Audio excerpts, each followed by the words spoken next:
Janusz Korzcak's total devotion was to children and rights of children. At the time when you're talking the turn of the 20th century, children were to be seen and not heard. His position was that children have opinions. The child has a voice. The child can express himself, and the adult needs to listen. It's a totally radical idea, but it came out of his understanding of children, because he himself was a pediatrician. So he goes and sees children. He charged the rich people a lot for their visit and nothing for poor. And he gave them medication, and they physically got better. But emotionally, and the way they lived and the way they were treated, they remained the same place. And he felt that that's unfair, because they're human beings. They're not just creatures waiting to grow up to be adults.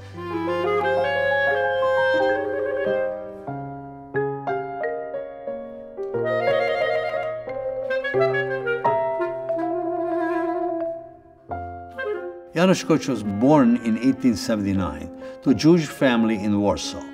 His name is Henryk Goldschmidt. But when you think of a Jewish family in Warsaw, you think of a long black coat and a fur hat. Not so. He was a very assimilated Jew. His whole family was assimilated. His grandfather was a physician, his father an attorney. But his father died very early, and he was very bright, obviously, so he begins to tutor children and slowly begins to write while he simultaneously is going through medical school. And he decided that Henryk Goldschmidt would not go over very big in Poland in the early 20th century.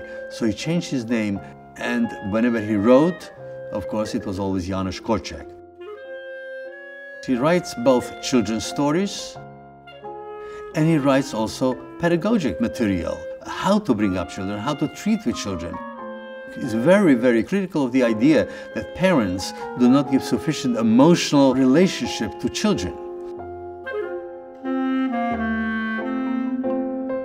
He has written a number of children's books. The most famous one is King Mat I.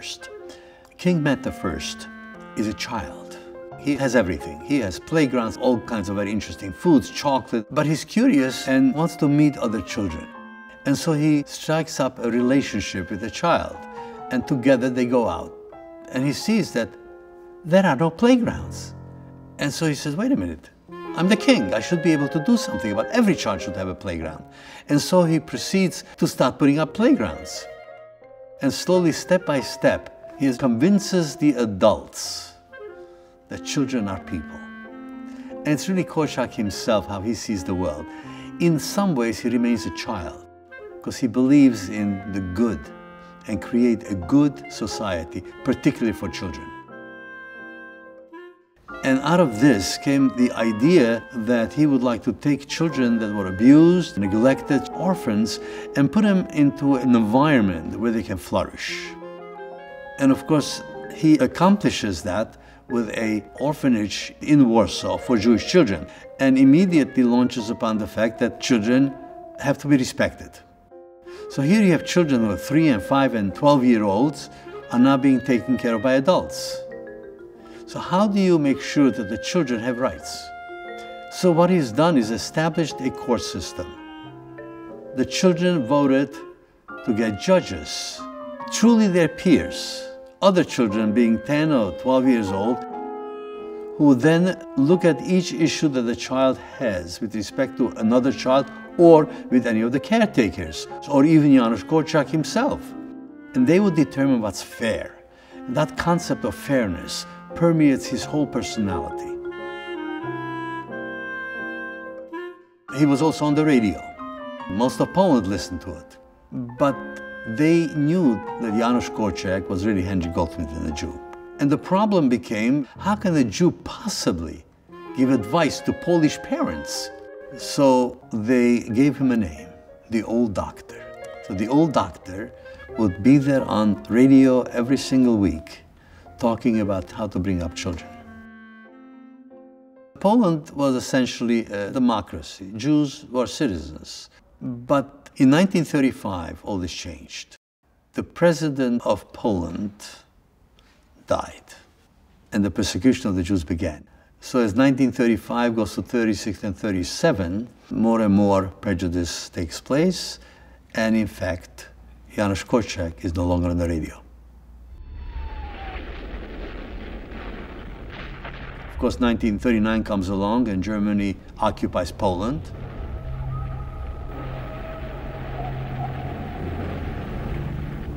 Eventually, the Jews go into the Warsaw Ghetto.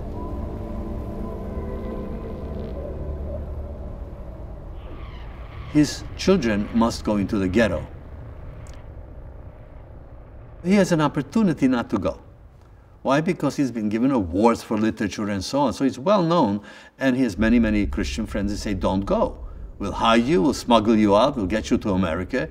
And he looks at them in bewilderment. He says, you are telling me to abandon my children? Would the father abandon his children? How could I? And so he goes into the ghetto with the children.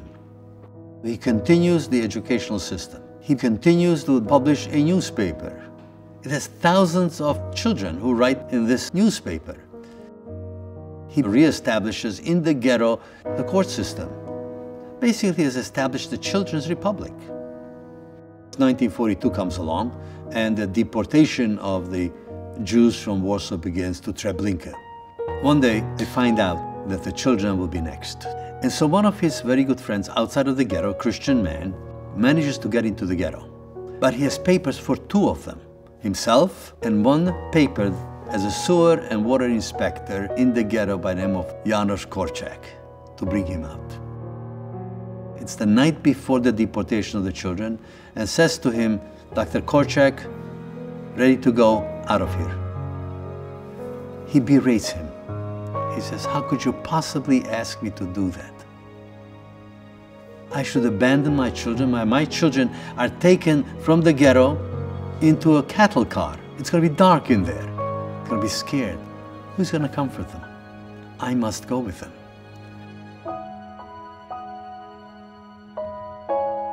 They get up in the morning, they get dressed in the best clothing. They're taking along their toys and books and march through the ghetto, singing with a flag of the kingdom, King Mac I. An eyewitness, Yehoshua Pearl, wrote, "A miracle occurred. 200 children did not cry out. Like stricken swallows, they clung to their teacher and mentor, to their father and brother, Janusz Korzcak, that he might protect and preserve them." He carries one child, another by hand, into the cattle car. The cattle car is closed to Treblinka, and they're murdered.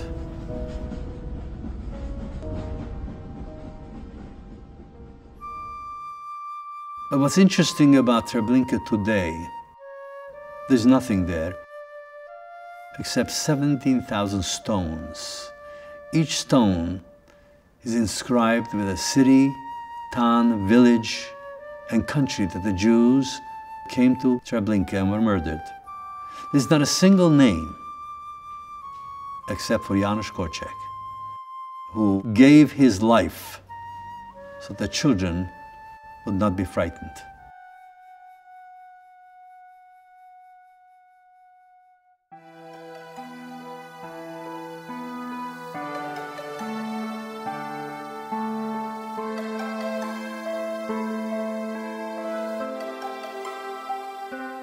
The Janusz Korzcak sculpture came about through my desire to somehow honor the man who I admired greatly. Yet in the United States, very few people know about him. And the idea, or the march from the orphanage in the ghetto to the train, was a very emotional kind of thing for me. And I tried to imagine in some way, how would one show this? That the children were not screaming and crying. They were not just a ragtag, broken down group of children. And at the same time show Janusz Korzcak. He is the ultimate defender of the child.